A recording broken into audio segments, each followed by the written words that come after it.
Bi sibiri octobre kalo tile 10 ani fila san 2024 aw bisimila Mali kunnafoni jabarani kan bamanankan kunnafoni kɛnɛ kan.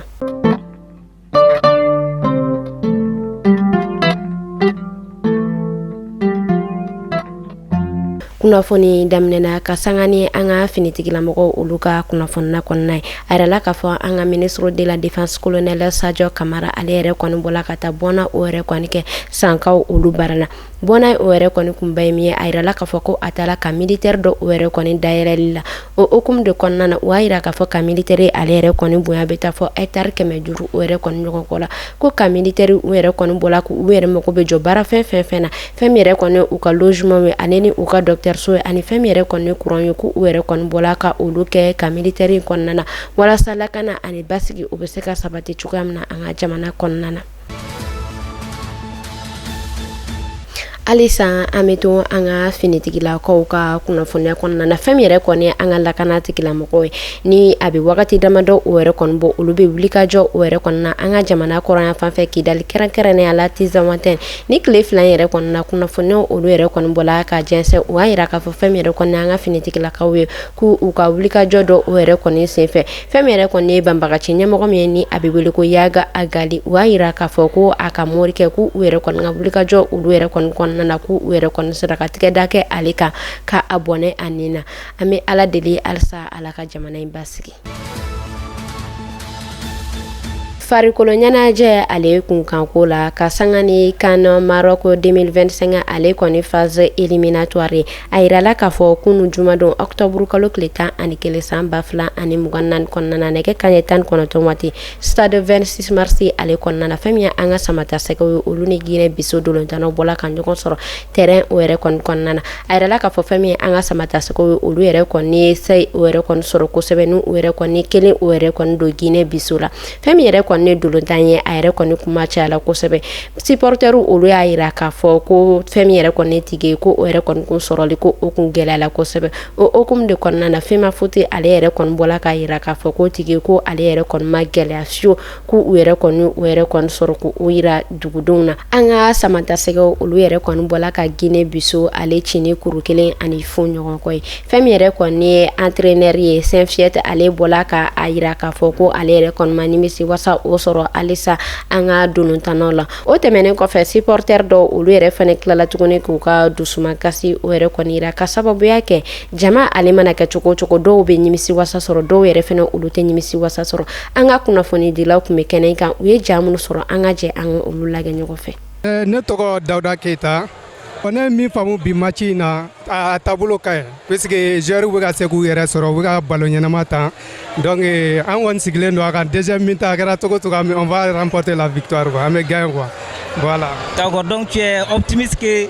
Mali bɛ na gagner deuxième mi-temps na? Non, o siga foyi tɛ na Mali bɛ na gagner deuxième mi-temps na u ye prestation min kɛ premier mi-temps na n'o ye ɲɔgɔn kɛ deuxième mi-temps na on va gagner inchallah. D'accord. Ni tɔgɔ Lalaïcha Maïga. Oui. Ne nana terrain na ne bɛ fɛ u ka gagner ni Mali ka di ne trop. 1-0 o tɛ match ye dɛ bilayi Jarou Shawarata bilayi 6-0 a bɛɛ ni kuranɛ cɛ an ka biere ta an nana o lajɛ de bilahi c'est bon 6-0. Bon an ye min faamuya match la bon an mago tun bɛ ballon d'an min na bon tiɲɛna an ma se k'o sɔrɔ joueur fɛ tiɲɛna an kɔni mais a bɛ ne gala cogo an mago 3 points na o kɔni sɔrɔ alhamdulillah mais an mago bɛ ballon d'an min na n'an m'o dɔn équipe dɔ kɔrɔ de tiɲɛna an ma se k'o kɛ quoi an ma ɲini André fɛ toujours a ka se ka équipe bila sen kan quoi.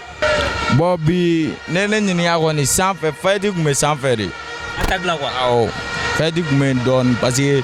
i b'a dɔn ni joueur cayara ɲɔgɔn kan u tɛ se ka ko diya ɲɔgɔn ye quoi ne jɛ ballon na siɲɛ kelen ne bɛ n ta sara de. Ne nana match lajɛ vraiment c'est-à-dire que Mali match yɛrɛ non a dan tɛ a jala trop vive les Mali an bɛ 4-0 comme o y'a kɛ 1-0 mais félicitations à Maliens à vous tous Mali. U bɛ dɔ fara u ka intention kan est-ce que mɔgɔ dɔ fara u ka match intention kan Alfidiri ka entraîneur ka changement kan ka kɛ wagati la est-ce que y'a faamuya pour an ka se ka victoire ɲɛnamaw kɛ n tɛ Mali ka match caman bɛ yen 1-0 match nul bon ne bolo olu tɛ qualification ɲɛnamaw ye an bɛ équipe ba minnu lajɛ olu b'a ye de ka dɔ fara u ka match victoire kan n'u ye 1 don u b'a ɲini ka deuxième but don wa troisième but don est-ce que y'a faamuya match caman tɛmɛna Sénégalais de kɛ. Kassim Jakite bon vraiment an ye min faamuya match la a daminɛ kɔni gɛlɛyara mais a tagalen ɲɛfɛ an kɔntala quoi parce que a mana kɛ cogo cogo an ye victoire sɔrɔ donc an kɔni ka laɲini ye nin ye halisa o n'an taara Guinée an ka se ka sebaya sɔrɔ o de bɛɛ lajɛlen foli don o de. Ça va, bon, je suis Famara Koulibaly V. Voilà, président de Inasam Sigasso.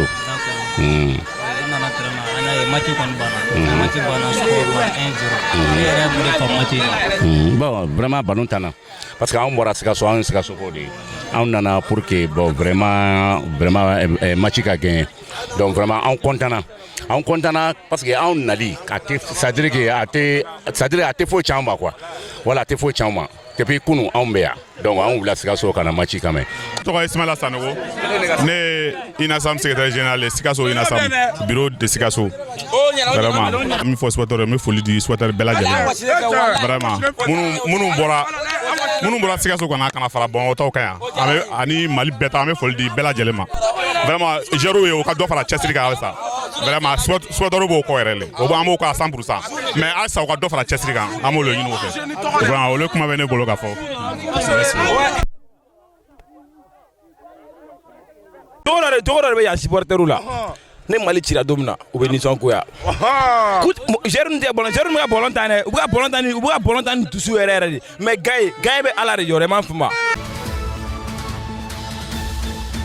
Wagati ko ale kunnafoniya kɔnɔna na halisa samiyaji ale yɛrɛ kɔni bɛ ka cɛni caman o yɛrɛ kɔni kɛ an ka ba Maliba ale fantan naani bɛɛ lajɛlen kɔnɔna na an bɛ taa sofarakaw olu fɛ yen nɔ fɛn min yɛrɛ kɔni ye sofara ale marabolo kɔnɔna a yirala k'a fɔ ko jizon o yɛrɛ kɔni bɔla ka cɛniba o yɛrɛ kɔni kɛ olu ka marabolo kɔnɔna na min yɛrɛ kɔni kɛla sababu ye k'a to sɛnɛkɛlaw olu yɛrɛ kɔni bɛ ka u ka damakasi o yira o y'a yira k'a fɔ fɛn min yɛrɛ kɔni u ka hectare 10 ɲɔgɔn kɔ ye ko o yɛrɛ kɔni bɛɛ cɛna ka sababuya kɛ jizon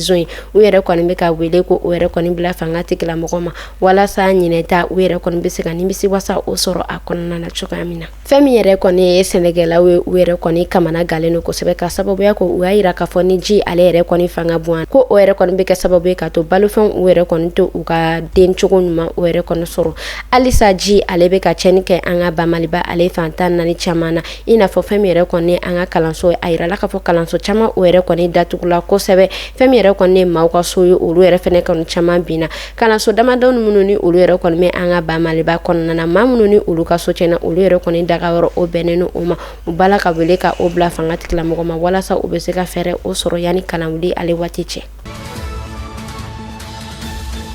Journée internationale de la fini ale sifinakaw ka doyini a bɛ kɛ san octobre kalo tile 11 kɔnɔna na kunu a yɛrɛ kɔni bɛnna kunu ma octobre kalo tile 11 san 2024 kɔnɔna na wa yira k'a fɔ ɲinɛ ta o yɛrɛ kɔni bɛla wagati min ni o yɛrɛ kɔni y'a sɔrɔ sifinaka musoman caman ni olu yɛrɛ kɔni bɛ gɛlɛya kɔnɔna na min yɛrɛ kɔni ni u y'a yira k'a fɔ minnu ni olu yɛrɛ kɔni tɛ sanji ale ka cɛnni kɛ n'o o yɛrɛ kɔni senfɛ ko o yɛrɛ kɔni bɛ lakanabaliya o yɛrɛ kɔni senfɛ wa yira k'a fɔ u ye ɲinɛta sigi kun min kama o de walasa éducation ale yɛrɛ kɔni bɛ se ka yɛlɛma cogoya min na ka sababuya kɛ sifinaka musoman caman olu yɛrɛ kɔni u hakilinata ko o di olu y'a yira k'a fɔ ko fɛn min yɛrɛ kɔni sifinaka musoman ye ko u yɛrɛ kɔni caman tɛ ka u ka hakɛ o sɔrɔ ko caman ko olu yɛrɛ kɔni bɛ bɔ ekɔli la k'a sɔrɔ u yɛrɛ kɔni ma tila ko o yɛrɛ fɛnɛ tɛmɛnen kɔfɛ ko u yɛrɛ kɔni bɛ caman ta ko olu yɛrɛ kɔni don kɔn ka furu cunnaw na k'a sɔrɔ u ma tila u ka ekɔliw la u yɛrɛ kɔni bɛ ka wele ko o yɛrɛ kɔni walasa wulikajɔ o yɛrɛ kɔni bɛ se ka kɛ ka nin ko suguya ninnu ko olu labali.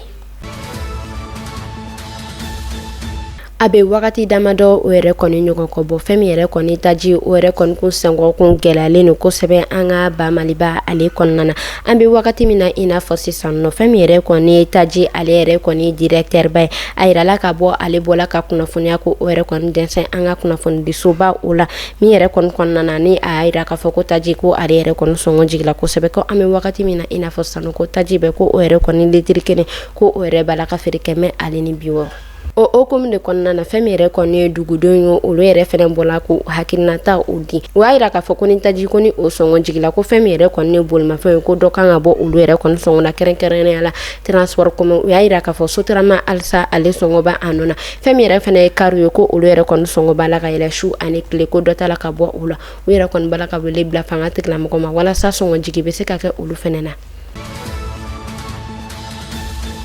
An bɛ taa an ka jamana kɔrɔn fan fɛ kɛrɛnkɛrɛnnenya la Asongo. A yɛrɛ ka fɔ fɛn min yɛrɛ kɔni Asongo ale yɛrɛ kɔni bolimafɛn bolilaw ye kɛrɛnkɛrɛnnenya la u ka transport commun. O y'a yira k'a fɔ ko u bɔla ka grève dɔ ko o yɛrɛ kɔni boloda kunu jumadon octobre kalo tile 11 san 2024 kɔnɔna na. Grève yɛrɛ kɔni bɛna kɛ tile 4 grève yɛrɛ kɔni bɛna kɛ tile 3 grève ye. O y'a yira k'a fɔ u bɛ ka grève kɛ kun min kama ka sababuya kɛ lakanabaliya o yɛrɛ kɔni ɲɔɲɛnen no kosɛbɛ olu ka marabolo kɔnɔna na ko fɛn min yɛrɛ kɔni buna adamadenw ko su ni tile olu bala ka tunu ko fɛn min yɛrɛ fana u ka transport commun ye ko su ni tile u bala ka bingani wale ta ka olu sɛgɛrɛ u bala ka wele ko o yɛrɛ kɔni bila fanga tigilamɔgɔw ma. Asongo ale yɛrɛ kɔni marabolo ma u bɔla ka kunnafoniya ko o yɛrɛ kɔni di kunu jumadon sɔgɔmada fɛ u y'a yira k'a fɔ kari foyi o yɛrɛ kɔni ma bɔ Gawo marabolo kɔnɔna na ka a kunda Asongo kan ko kari foyi fana ma bɔ Asongo ka a kunda Gawo ale marabolo kɔnɔna kan.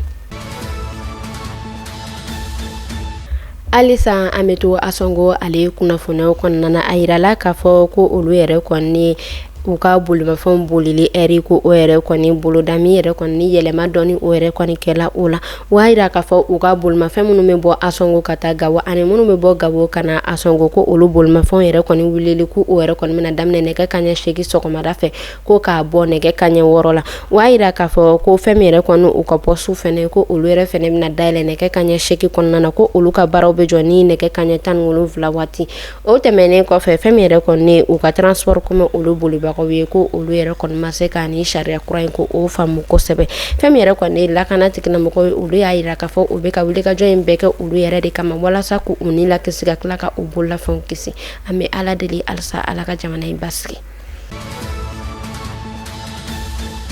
An bɛ taa Banabakaw olu fɛ yen nɔ dɔgɔkun tɛmɛnen octobre kalo tile 9 san 2024 kɔnɔna na o y'a yira k'a fɔ Sifina ka denmisɛnnin dɔ ni ale yɛrɛ kɔni si bɛ taa san 13 o yɛrɛ kɔni ɲɔgɔn kɔ la ko ji o yɛrɛ kɔni bɔla ka ale dun u ka marabolo kɔnɔna na min yɛrɛ kɔni kɛla sababu ye k'a to a yɛrɛ kɔni ma bɔ a la. Fɛn min yɛrɛ kɔni u ka finitigilakaw ye kɛrɛnkɛrɛnnenya la u ka polisi ɲɛmaw olu bɔla ka wulikajɔ ko o yɛrɛ kɔni sigi sen kan. O tɛmɛnen kɔfɛ u y'a yira k'a fɔ u ka duguden bɛɛ lajɛlen na ko bɛɛ lajɛlen k'i hakili to i yɛrɛ la ka sababuya kɛ jizo min ni o yɛrɛ kɔni bɛ ka don marabolo caman ale kɔnɔna na. An bɛ Ala deli min bɔnɛna ani na Ala ka bada nɛɛma k'o di ani alisilamɛsu bɛɛ lajɛlen ma ka an yɛrɛ ɲa k'an ta don kɔnɔ. Kunnafoni kuncɛla an bɛ taa Senegali fɛn min yɛrɛ kɔni Senegali ale yɛrɛ kɔni député kalata o yɛrɛ kɔni bɛ ka sɛnsɛn min yɛrɛ kɔni a bolo dalen don ka bɛn novembre kalo tile 17 san 2024 ma. A yirala k'a fɔ fɛn min yɛrɛ kɔni ye Senegali ale jamana ɲɛmɔgɔ ye Basiru Joma Faye ale yɛrɛ kɔni bɔla k'u ka assemblée o ci. O tɛmɛnen kɔfɛ kunnafoniyaw yɛrɛ kɔni y'a yira k'a fɔ ko liste 41 yɛrɛ de kɔni bolo dalen don o baara yen nɔ min yɛrɛ kɔni kɔnɔna na o y'a yira k'a fɔ fɛn min yɛrɛ kɔni ye Senegali jamana ɲɛmɔgɔ ye Macky Sall ale ni kalifa ni olu yɛrɛ kɔni fanga sinamata ɲɛmɔgɔw ye ko olu yɛrɛ kɔni kalen don k'u kan bɔ u yɛrɛ kɔni ka député kalata o yɛrɛ kɔni min yɛrɛ kɔni kɔnɔna na ni a yirala k'a fɔ Ousmane Sonko ale yɛrɛ kɔni bɛ o député kalata o yɛrɛ kɔni ɲɛma kosɛbɛ. Ni ne kun bɛ dansigi kɛ bi kunnafoni na an ka foli bɛ an lamɛnbaga jɛkulu bɛɛ lajɛlen an minnu bɛ a ka baara bila ka anw lamɛn su ani tile an ka foli b'aw bɛɛ lajɛlen Mali kɔnɔ fɔ Mali kɔ kan aw k'an bɛn sini ni Ala man ka jɔn na.